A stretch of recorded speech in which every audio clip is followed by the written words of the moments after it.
बिस्मिल्लाहिर्रहमानिर्रहीम, अस्सलाम वालेकुम। सच न्यूज़ पर आप देख रहे हैं प्रोग्राम न्यूज़ आर और मैं हूं आपके साथ काशिफ रजा।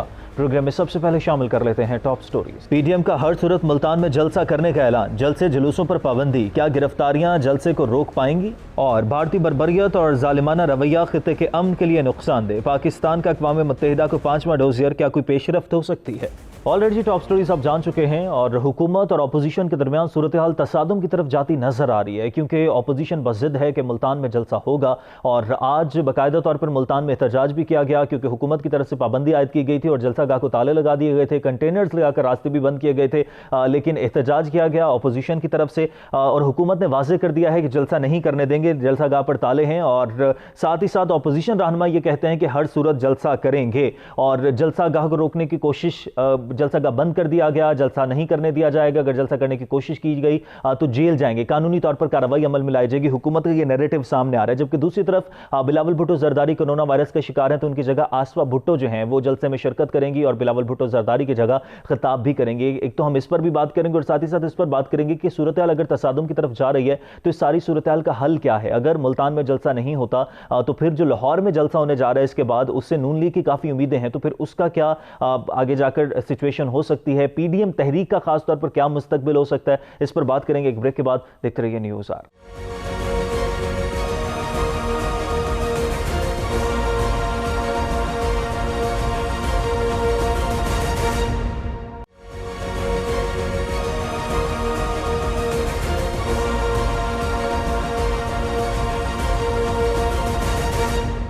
Already welcome back. ब्रेक के बाद वापस आने का शुक्रिया। और सियासी तौर पर जो सूरत हाल चल रही है इस पर बात करने के लिए एंकर पर्सन है, तज्ज़ियाकार समर अब्बास साहब, मुझे वीडियो लिंक के जरिए प्रोग्राम में ज्वाइन कर चुके हैं। समर साहब बहुत शुक्रिया आपके वक्त का। समर साहब, इस वक्त जो सारी सिचुएशन चल रही है, एक तरफ कोरोना है, दूसरी तरफ अपोजिशन जल से जुलूस पर बज़िद है, गिरफ्तारियां भी हो रही हैं, मुकदमात भी दर्ज किए जा रहे हैं। आपको लगता है कि ये सूरत हाल हुकूमत और अपोजिशन के दरमियान जो चल रही है ये मजीद तसादुम की तरफ जा सकती है या जा चुकी है? देखिए, तसादुम होता है या नहीं होता, इसमें नुकसान फिल वक्त पाकिस्तानी अवाम का है हर दो सूरतों में। पहली चीज तो यह है कि मुल्क के अंदर इस वक्त कोरोना की सूरत हाल इंतहाई तशवीशनाक, एक जो लहर है वो तशवीशनाक सूरत हाल इख्तियार कर चुकी है। इस पर हमारी हुकूमत और अपोजिशन दोनों को ही जिम्मेदारी का मुजाहरा करना चाहिए। अब जहाँ पहले बात कर लेते हैं हम अपोजिशन की, तो याद होगा आपको ये वही अपोजिशन है जब पहली लहर थी कोरोना की, उस वक्त इनकी तरफ से हाथ जोड़ जोड़ कर हुकूमत से दुआई की जाती थी, ये अपीलें की जाती थी पुरजोर किस्म की कि सख्त से सख्त लॉकडाउन लगाया जाए। मुझे याद है बिलावल भुट्टो जरदारी ने कहा था कि इमरान खान मेरा वजीर आजम है, वो फैसले करे, वो लीड करे, हम उसके साथ होंगे। लेकिन वही मुस्लिम लीग नून भी मुझे याद है कि जो बहुत सख्त इक़दाम उस वक्त कह रही थी कि इमरान खान जो है वो लोगों की जिंदगियों के दुश्मन बने हुए हैं, भूख से कोई नहीं मरेगा, इमरान खान साहब लॉकडाउन लगाए, लोग कोरोना से मार जाए। आज उस वक्त हुकूमत की सूरत हाल क्या थी? हुकूमत सख्त मैयत की हामी नहीं थी। आज पता नहीं क्या ऐसा हो गया है कि कोरोना की दूसरी लहर जब आई है मुल्क के अंदर, तो जो हुकूमती मौक़िफ़ था आज वो अपोजिशन का मौक़िफ़ बन गया है। उस वक्त जो अपोजिशन का मौक़िफ़ था आज वो हुकूमत ने इख्तियार कर लिया है। मिसाल के तौर पर आज वही अपोजिशन है जिसे कहा जा रहा है कि जलसे न करें, लेकिन अपोजिशन जलसे करने पर मुसिर है, बज़िद है कि हमने जलसे करने ही करने हर सूरत में। और इसमें थोड़ी सी अपोजिशन की बैड लक भी कही जा सकती है। आपको याद होगा कि फरवरी मार्च में भी इसी तरह से हुकूमत के खिलाफ तहरीक की बातें चल रही थी कि हुकूमत के खिलाफ मार्च होगा मार्च में, लेकिन उस वक्त ही कोरोना की पहली लहर आ गई थी।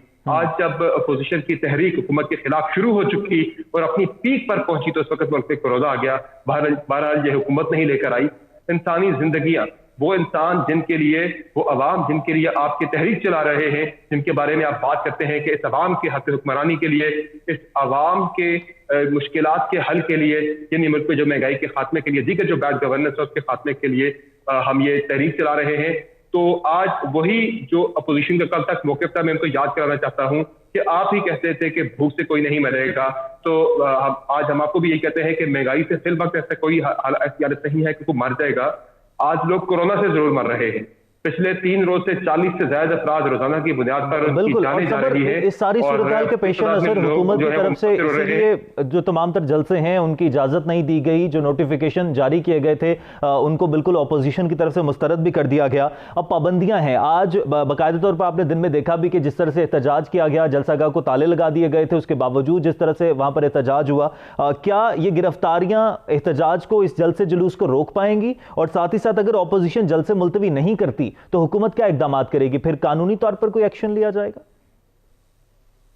देखिए, एक तो हम पहले बात कर लेते हैं जो इकदाम इस वक्त उठाए जा रहे हैं। 2 तरह की हुकूमत की हैंडलिंग है। एक सियासी हैंडलिंग, और सियासी हैंडलिंग ये है जो इमरान खान साहब अपनी हर तकरीर के अंदर बात करते हैं कि अपोजिशन के जो जलसे हैं, जो इनकी तहरीक है, ये पाकिस्तानी अवाम के मसाइल के लिए नहीं बल्कि इनकी अपने केसेस के लिए है, एनआरओ के लिए है। फिर आपने पॉलिटिकल हैंडलिंग की जब हम बात करते हैं तो उसमें मुख्तलिफ इनसे बगावत के इल्जाम भी लगाए गए कि ये भारतीय बयानिया को आगे चला रहे हैं, भारत के इमा पे ये सारा कुछ किया जा रहा है पाकिस्तान को अदम इस्तेहकाम का शिकार करने के लिए सियासी तौर पर। दूसरी है इंतजामी हैंडलिंग। इंतजामी हैंडलिंग में आपने देखा जिस तरह से कैप्टन सब्ती के खिलाफ मुकदमा दर्ज होना, उनकी गिरफ्तारी होना, और उसके बाद आप देख सकते हैं जिस तरह से अब गुजरावाला के अंदर कोविड के नाम पे गिरफ्तारी की, फिर गवर्नमेंट ने खुद भी उसके बाद जलसे किए, फिर मुल्तान के अंदर जो हो रहा है। फिर इस तरह से ये जो इंतजामी हैंडलिंग है ये हालात को ज्यादा खराब कर सकती है। गिरफ्तारियां करते हैं, स्टेडियम को ताले लगा देते हैं, जलसागाह को, इससे कुछ नहीं होना। आप सिर्फ एक काम जो करने वाला है हुकूमत का, वो ये है कि आप इंगेज करें अपोजिशन को, आप पॉलिटिकली इंगेज करें। कई लोग ऐसे हैं, इस वक्त पीपल्स पार्टी भी एक सिग्नल दे चुकी है कि इमरान खान साहब जो हैं वो खुद राब्ते करें अपोजिशन के रहनुमाओं के साथ, बिलखसूस आसिफ अली जरदारी, मियां नवाज शरीफ और मौलाना फजल रहमान के साथ खुद राब्ता करें। मुल्क के बड़े हैं, चीफ एग्जीक्यूटिव हैं, मेरे ख्याल से अनाज तरफ नहीं आनी चाहिए। इंसानी जिंदगी अगर खान साहब के नजदीक भी इतनी कीमती है तो वो राब्ता कर ले, इसमें क्या बुरा है? फिर रोज रोज जो बात की जाती है, एक तरफ आप स्पीकर के थ्रू एंगेज करने की कोशिश करते हैं, दूसरी तरफ खान साहब एनआरओ का इल्जाम लगा देते हैं कि अपोजिशन सारी तहरीक एनआरओ के लिए चला रही है।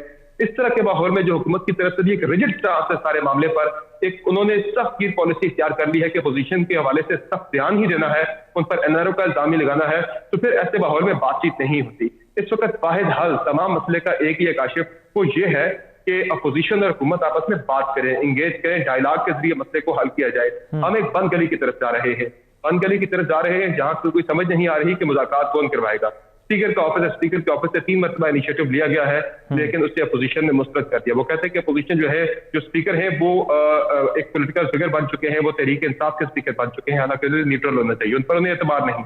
फिर बात की जाए प्राइम मिनिस्टर की, प्राइम मिनिस्टर ये इनिशिएट कर सकते हैं, वो अच्छी टर्म्स पे आके बात कर सकते हैं, लेकिन उन्हें अपना ये जो रोज रोज जो रट है एक एनआरओ की, वो बंद करना होगी, एक अच्छे माहौल में बात करना होगी अपोजिशन को। फिर एक और चीज है, आपने पार्लिमानी कमेटी के अंदर बुला लिया, पार्लिमानी रहनुमाओं को स्पीकर की तरफ से बुला लिया गया, आप एनसीओसी के अंदर क्यों नहीं बुलाते? ये बात हमने की भी, उसने असद उमर साहब ने सवाल भी किया कि असद उमर साहब आप एनसीओसी को हेड करते हैं, एक पॉलिटिकल मामला इस वक्त मुल्क के अंदर बना हुआ, बाकी आपके इंतजामी इक़दाम तो ठीक जा रहे हैं, तो वाई नॉट आप अपोजिशन की सारी क़यादत को आप एनसीओसी के अंदर बुला लें, उन्हें ला के यहाँ पे बुला के दिखाएं कि इस वक्त कितनी तशवीशनाक सूरत हाल है, और अगर ये मैथ गैदरिंग्स अगर नहीं रुकती तो ये हालात दिन ब दिन खराब होते चले जाएंगे। और इसके लिए तो आपको जितने आप इस्तेमाल बाकी उठा लें, मार्केट बंद कर ले, सारा कुछ करने, लेकिन जब एक शहर के अंदर हजारों लोग इकट्ठे होंगे, कोई एसओपीज नहीं होंगी, तो वहां लोग मुतासिर होते चले जाएंगे। और फिर एक और खतरनाक चीज इसमें काशिफ ये है कि सिर्फ जलसा करना, वहां आवाम को इकट्ठा करना, ये तो खतरनाक है ही उस शहर के लिए, लेकिन पूरे मुल्क में जो मैसेज दिया जाता है अपोजिशन के जलसों के स्टेज से, कंटेनर से जो पैगाम दिया जाता है कि कोरोना से कुछ नहीं होगा, कोरोना से कोई नहीं मरेगा, ये कोरोना इतना खतरनाक नहीं है जी, हमारे जलसों से कोरोना नहीं फैलता, ये मैसेज बड़ा खतरनाक है। इससे तो यही लगता है कि हुकूमत और ऑपोजिशन जो है उनको इंसानी सेहत के लिए उतनी फिक्रमंद नहीं है, महज मुखालफत बार मुखालफत हो रही है, यही सिचुएशन चल रही है। तो इसमें आपको क्या लगता है पीडीएम की तहरीक का मुस्तकबिल क्या हो सकता है, कि ऑपोजिशन अपने मकासद हासिल कर पाएगी? देखिए, अपोजिशन का मकासद हासिल करना तो मुझे को बहुत ज्यादा मुमकिन नजर नहीं आ रहा फिलहाल के सियासी तनाजुर के अंदर, माहौल के अंदर देखा जाए, कुछ ग्राउंड रियलिटीज हैं। मैं एक छोटी सी मिसाल आपको देता हूँ कि अपोजिशन का मकसद क्या, अपोजिशन जो बातें बड़े बड़े दावे किए जा रहे हैं कि जनवरी में हुकूमत चली जाएगी इमरान खान साहब की, अगर ये जो दावा है जनवरी में हुकूमत के रुखसत होने का, हुकूमत के जाने का, इसका मैं आपको बताऊं कि इसका खुद पीपल्स पार्टी, नून लीग, अपोजिशन की जितनी जमातें हैं, किसी को भी इस बात का यकीन नहीं है कि जनवरी में हुकूमत जा रही है। सबको पता है कि हुकूमत नहीं जा रही जनवरी में, ये दावा पॉलिटिकल दावा है। अगर जरा सा भी, मैं कहता हूं 10% भी अगर मियां नवाज शरीफ साहब को इस बात का यकीन हो कि जनवरी में इमरान खान साहब की हुकूमत जा रही है, तो आज इतना बड़ा एक उनके घर के अंदर एक सूरत हाल जो बनी है, बड़ी अफसोसनाक है। हम ताज़ियत भी करते हैं मियाँ साहब के साथ। अफसोसनाक ज़ाहिर उनके घर के अंदर एक पौती हुई, डेथ हुई, उनकी वालदा जो है उनका साया उनके सर से उठ गया। हर कोई चाहता है कि वो अपनी वालदा को खुद कब्र के अंदर उतारे, अपने प्यारों को खुद कब्र के अंदर उतारे। मियाँ साहब इस अहम मौके पर भी अगर पाकिस्तान नहीं आ सके, अगर उन्हें थोड़ा सा भी यकीन होता तो वो पाकिस्तान आ जाते। मियाँ 2 महीने की कैद जो है, 2 महीने की जेल कोई बहुत ज्यादा बड़ी बात नहीं है। अगर उन्हें यकीन होता कि इमरान खान साहब जनवरी में जा रहे हैं तो वो इस अहम मौके पर मियाँ साहब लंदन में न रुकते, वो पाकिस्तान जरूर आते। तो कहने का मकसद यह है कि यकीन नहीं है किसी को भी कि इमरान खान साहब जा रहे जनवरी में। और समर जलसे जुलूसों से अभी तक की जो तारीख हमने देखी है, खान साहब खुद इतना बड़ा धरना लेकर आए थे, मौलाना फजलुर रहमान साहब भी अभी पिछले दिनों मार्च किया था इन्होंने सीजन में, तब भी कुछ नहीं हो सका था। तो जलसे जुलूसों से हुकूमत इस तरह से गई तो नहीं है। अच्छा, ये तो अपोजिशन और हुकूमत की बात होगी, अवाम इन जलसों में शिरकत कर क्यों रही है? अवाम इस जलसों का क्यों हिस्सा बन रहे हैं जब सिचुएशन सबके सामने है? तो देखिए, अवाम तो नहीं जा रहे जलसों के अंदर। जितने जलसे मैंने देखे उसमें पॉलिटिकल पार्टी के हार्ड कोर जो वर्कर थे, जो उनके सिंपथाइजर थे, वो लोग आते जलसों के अंदर पॉलिटिकल पार्टीज के। आप अपने इर्द गिर्द देखें, कोई आपकी फैमिली में, कोई आपके जानने वाला, कोई अवाम में से कोई बंदा गया किसी जलसे के अंदर? सिर्फ वही लोग हैं जिनको आप जानते होंगे, वो गए होंगे जो इन पॉलिटिकल पार्टीज के साथ एसोसिएटेड है, जिनका कोई ना कोई ताल्लुक है, पार्टी के सिंपथाइजर है, हार्ड कोर वर्कर है, सपोर्टर है, वो जा रहे जलसों के अंदर। अवाम नहीं जा रहे। अभी तक अवाम का इस पूरी तहरीक के साथ कोई खास ताल्लुक नहीं है। उसकी वजह यही है कि अवाम के जो इश्यूज हैं उन इश्यूज पर बात होती है लेकिन कम होती है निस्बतन। और जो काउंटर नैरेटिव इमरान खान साहब की तरफ से दिया जाता है कि ये अपने मामलात के लिए, अपने एनआरओ के लिए चला रहे, तो वो अवाम के अंदर कहीं ना कहीं उस चीज का असर भी है। अवाम उस नैरेटिव को भी बाय करते हैं। और सबसे जो अहम चीज इसमें अब आगे के हवाले से अगर देखा जाए तो इसमें तहरीक का जहां तक ताल्लुक है, ये चलेगा, जलसे वगैरह होंगे लेकिन जलसों से हुकूमतें नहीं जाया करती, ये एक फैक्ट है जो आपने बात की। लेकिन एक चीज इसमें बड़ी इंटरेस्टिंग है, जब धरना हुआ था मियां नवाज शरीफ के खिलाफ, तो उस वक्त मुल्क में चीनी जो है वो 110 के बजाय 55 रुपए की थी, सिर्फ 55 रुपए की। आटा जो है, आज आटा 70 रुपए 80 रुपए का मिल रहा है, उस वक्त आटा 30-32 रुपए का था। फर्क था। महंगाई उस वक्त बहुत कम थी, आज महंगाई बहुत ज्यादा है। आगे चलकर अगर हुकूमत महंगाई कम नहीं करती तो फिर आम आदमी, अवाम जो है इस तहरीक का हिस्सा बन सकते हैं। वो हुकूमत के लिए बड़ा खतरनाक होगा। लेकिन हुकूमत के जाने की जो बात होती है, सिर्फ जलसे जुलूस ही इस वक्त पोजीशन कर सकती है, प्रैक्टिकली उनके पास कोई ऑप्शन नहीं है। शुक्रिया। समर अब्बास साहब एंकर पर्सन है, तज्ज़ियाकार है, हमारे साथ मौजूद थे। सियासी तौर पर जो सूरत हाल चल रही है उस पर बात कर रहे थे। अपोजिशन के पास जलसे जुलूस के अलावा कोई ऑप्शन नहीं है, लेकिन एक तो जलसे जुलूसों से जो कोरोना फैल रहा है, क्योंकि कोरोना बहुत शिद्दत इख्तियार करता जा रहा है, और साथ ही साथ जो पैगाम दिया जाता है कि कोरोना कुछ नहीं है, ये पैगाम बहुत गलत है। लेकिन मुज़ाकरात ही वाहिद हल है। हुकूमत की तरफ से भी थोड़ा सा फ्लेक्सिबिलिटी का मुजाहरा करते हुए मुज़ाकरात की मेज़ पर इनको बुलाना चाहिए। यहाँ पर ब्रेक लेते हैं, ब्रेक के बाद वापस आएंगे। अंदरूनी तौर पर तो सियासत इस्तेहकाम का शिकार है हमारा मुल्क, लेकिन हम बात करेंगे कि बैरूनी सतह पर जो चैलेंजेस हैं, डोजियर जो पेश किया गया अक़वाम मुत्तहिदा में भारत के हवाले से, इस पर बात करेंगे ब्रेक के बाद। देखते रहिए न्यूज़ आर।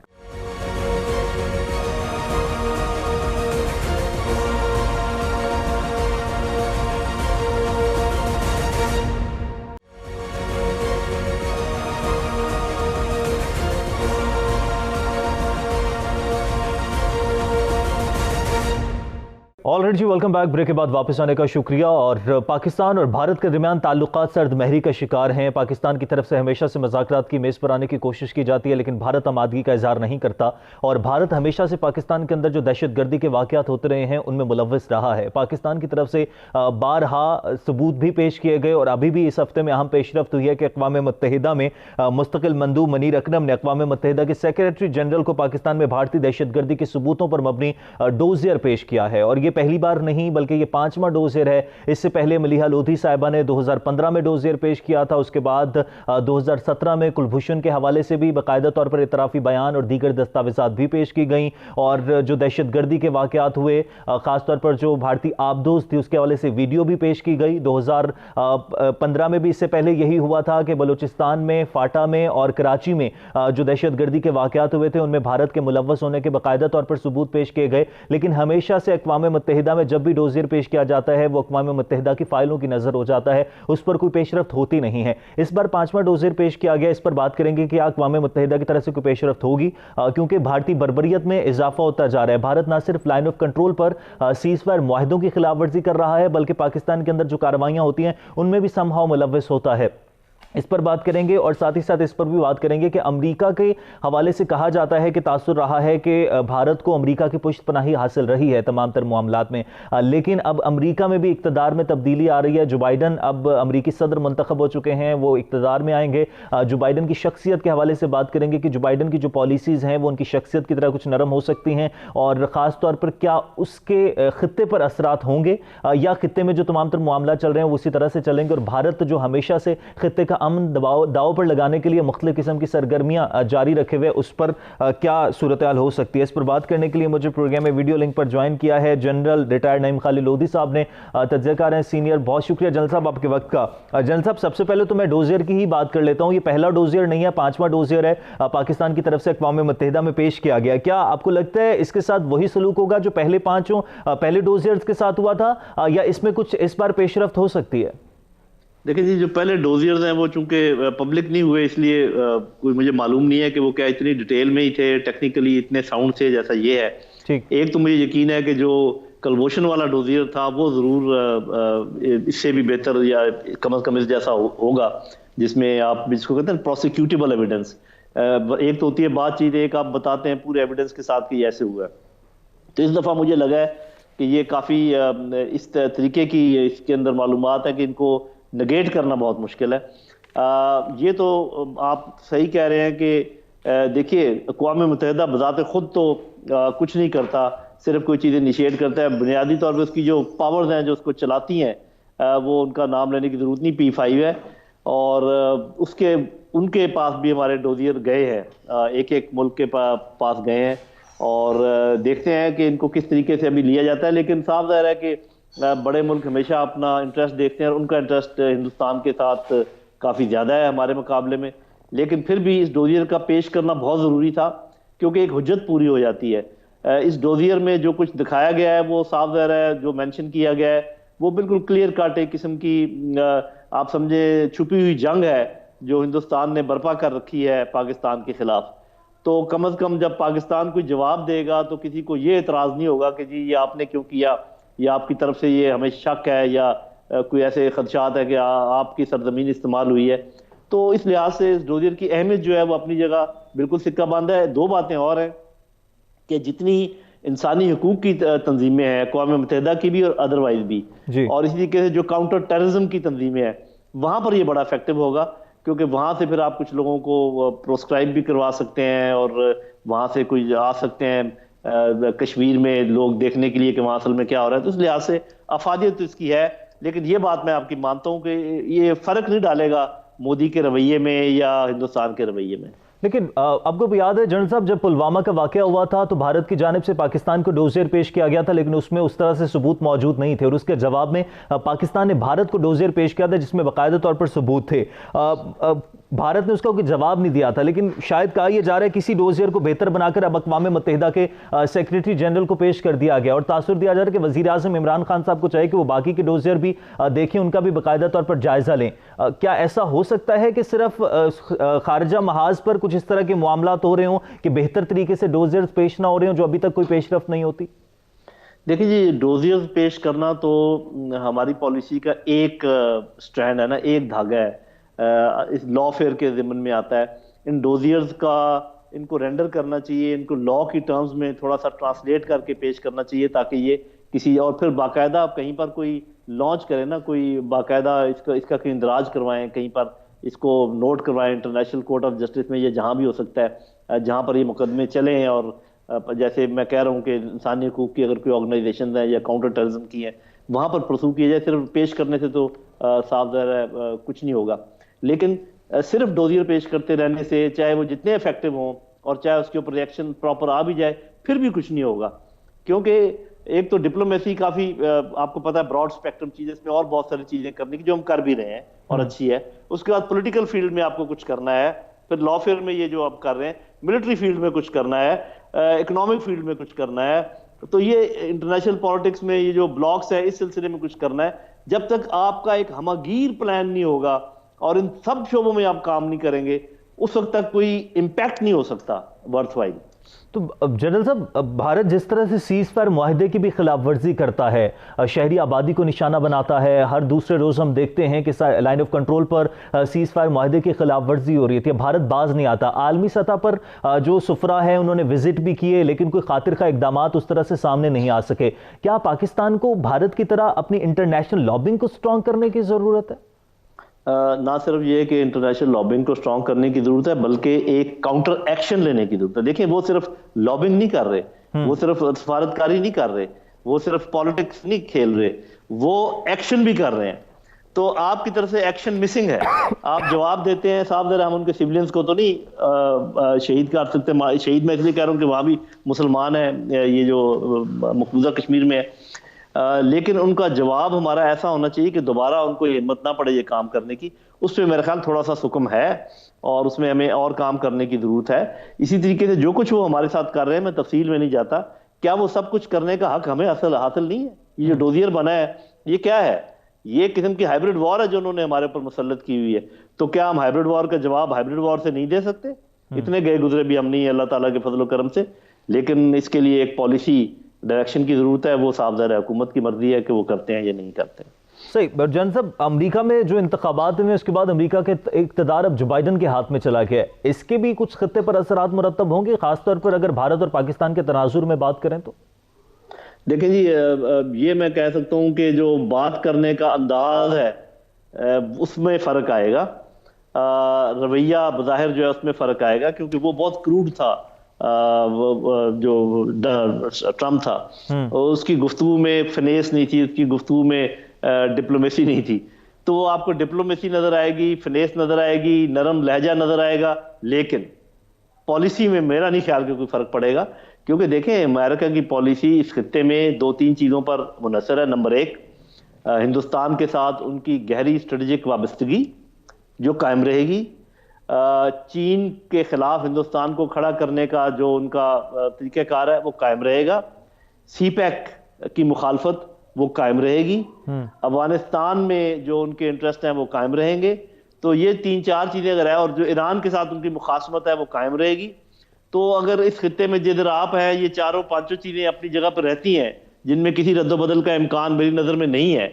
सवाए हो सकता है कि ईरान के सिलसिले में कोई थोड़ा बहुत अगर कोई पॉजिटिविटी हो तो हो, अदरवाइज मेरा नहीं ख्याल कि कोई पॉलिसी में फ़र्क पड़ेगा। और मुझे ये खदशा है, और मैं अपने लीडर्स को थोड़ा सा कॉशन करूंगा कि ऐसा ना हो कि उनकी लच्छेदार बातों में आकर फिर कोई गलती कर बैठे। सही। जनरल साहब, भारत हमेशा से कोशिश करता रहा है कि पाकिस्तान का जो है वो इमेज, उसको सबोताज किया जाए आलमी सतह पर, लेकिन पाकिस्तान की तरफ से हमेशा जब भी कोई वाक़यात हुए हैं, डोजियर्स पेश करने के साथ साथ तमाम तर सबूत भी फ्राहम किए जाते हैं। आपको लगता है अब पाकिस्तान का जो इमेज है, पाकिस्तान में दहशत गर्दी की उस तरह से वाक़यात भी नहीं होते? फैटफ की अगर बात करें तो वो भी मामला चल रहे हैं। क्या पाकिस्तान का जो पाकिस्तान का इमेज सबोताज करने की एक कोशिश रही है, भारत उसमें नाकाम हुआ है या अभी तक उसी तरह से? जी, मेरा ख्याल है नाकाम हुआ है। और इसमें आपको अपनी सफारतकारी की और सफारतकारों को शाबाश देनी पड़ेगी, अपने फॉरेन ऑफिस को शाबाश देनी पड़ेगी। इसमें कोई शक नहीं है, ये बड़ा मुश्किल मरहला था। अब देखें, दो बातें तो बिल्कुल क्लियर है। आप किसी से दुनिया में किसी कोने में जाके पूछ लें, एक तो ये पता कर लें कि कश्मीर का मसला है क्या, वो आपको बता देंगे। पहले कश्मीर का मसला इतने बड़े पैमाने पर दुनिया को, आम पब्लिक को और जो उनकी सोसाइटी है उसको मालूम नहीं था। दूसरी बात यह है कि अगर अब भारत ये इल्ज़ाम लगाए पाकिस्तान पर कि कश्मीर के अंदर जो मुज़ाहमत की तहरीक है वो हमारे ईमा पर हो रही है या वो दहशत गर्दी के ज़ुमरे में आती है, तो बिल्कुल दुनिया उसका इतबार नहीं करेगी। ये बहुत बड़ी चेंज है और ये चेंज आई है। बाकी ये कि जो भारत ने हमें आइसोलेट करने की कोशिश करते रहे, वो तो साफ ज़रा सारी नाकाम है। आपको पता है कि मिडल ईस्ट के साथ भी हमारे ताल्लुकात बेहतर हुए हैं और अमेरिका भी उतना उस तरीके से नहीं रहा जैसे वो जिस किस्म के बयानात वो देते थे हमारे मामले में। अफगानिस्तान में हम उनकी मदद कर रहे हैं। बाकी जो फार ईस्ट के ममालिक हैं, आपको पता है, उन सब के साथ मलेशिया, इंडोनेशिया, तुर्की के साथ हमारे बड़े अच्छे मामलात हैं। तो मेरा ख्याल है, और चाइना तो है ही, चाइना तो आपको पता है कि बड़ा हमारा गहरा दोस्त है। तो कोई आइसोलेशन नहीं हुई, अच्छा ठीक जा रहा है। सिर्फ मैं जो समझता हूँ कि 2 जगहों पे हमें थोड़ा सा ज़्यादा तवज्जो देने की ज़रूरत है। एक कश्मीर, क्योंकि कश्मीरी जिस तरीके से उनके साथ जो कुछ हो रहा है वो वावेला मचाना पूरी दुनिया में। देखें जी उनके साथ क्या हो रहा है। तो वो पूछेंगे कि आपने इस सिलसिले में क्या किया। जब आपके पड़ोसी को या आपके भाई को मार पड़ रही हो तो सबसे पहले आपका फर्ज बनता है कि उस सिलसिले में कुछ करें, प्रैक्टिकली कुछ करें। दूसरा मेरा अपना ख्याल ये है कि अफगानिस्तान के बारे में हमें अपनी पॉलिसी को जरूर रिव्यू करना चाहिए। ये जो हम झुक रहे हैं एक साइड पर, कहते तो है कि हमारा फेवरेट कोई नहीं है, लेकिन जो फेवरेटिज्म मुझे नजर आ रहा है वो ये है कि अशरफ गनी की गवर्नमेंट जिसने हमेशा में वजीर आजम ने जो अभी अफगानिस्तान का दौरा किया है इसको भी बड़ा अहम कंसीडर किया जा रहा है कि तमाम तर मामलात पर बात हुई होगी। और अफगानिस्तान से जब अब्दुल्ला पाकिस्तान आए थे तब भी ये बात हुई थी कि अफगानिस्तान की सरजमीन पाकिस्तान के खिलाफ किसी सूरत इस्तेमाल नहीं होने देंगे। क्या ये चीज भी भारत को खटकती है? इस हवाले से भी पाकिस्तान को मजीद कुछ करना चाहिए? जी सावधान है, ये तो पाकिस्तान की आपको पता है बहुत बड़ी एक फतह है। जिस तरीके से भारत का बोरिया बिस्तरा गोल हो रहा है अफगानिस्तान से, और अमेरिका भी इस बात पे ज़रा ज़्यादा खुश नहीं है, और इसीलिए वो थोड़ा लंबा करने की कोशिश कर रहे हैं सारे मामलात को, ताकि दोबारा भारत का कोई असर रसूख बन सके, लेकिन इंशाल्लाह ऐसा होगा नहीं। मैं जो बात कर रहा था वो ये है कि अशरफ गनी को मेरा ख्याल है कि ज़रूरत से ज़्यादा लिफ्ट दी जा रही है। अगर आपने बराबरी का सबके साथ रखना है तो आप रखिए। ये 2-3 ऐसे वाक़यात हुए हैं जिससे मुझे ऐसे लगता है कि झुकाव अशरफ गनी की तरफ है, और मुझे लगता है कि अमेरिका के दबाव की वजह से हमें ऐसा काम नहीं करना चाहिए। हमें सबके साथ बराबरी का मामला रखना चाहिए, और तभी और हमें ये भी पता होना चाहिए कि अफगानिस्तान में आने वाले जो साल है, महीने हैं, उसमें किसका दौरा ज़्यादा होगा, कौन बड़ा स्टेक होल्डर होगा, कौन दरमियाने और छोटे स्टेक होल्डर्स होंगे। इसी लिहाज से हमें सबके साथ अपने ताल्लुकात इस्तवार रखने चाहिए और करने चाहिए। बहुत शुक्रिया। जनरल रिटायर्ड नईम खालिद लोधी साहब सीनियर तज़किरा हमारे साथ मौजूद थे। पाकिस्तान और भारत के मामलों पर बात कर रहे थे। सिर्फ डोजर पेश कर देने से कुछ नहीं होता, मजीद पाकिस्तान को सिफारती सतह पर भी इकदाम करना होंगे, और भारत की जो कोशिश रही है पाकिस्तान के इमेज मुतासिर करने की, भारत उसमें नाकाम हुआ है। अब जो बाइडन के आने से खत्ते पर भी असरात कुछ ना कुछ मुरतब होंगे, पॉलिसीज कुछ ना कुछ तब्दील हो सकते हैं, लेकिन कहीं ना कहीं सूरत हाल वैसी ही रहेगी। आज के प्रोग्राम से इजाजत दीजिए। अल्लाह ने के पान।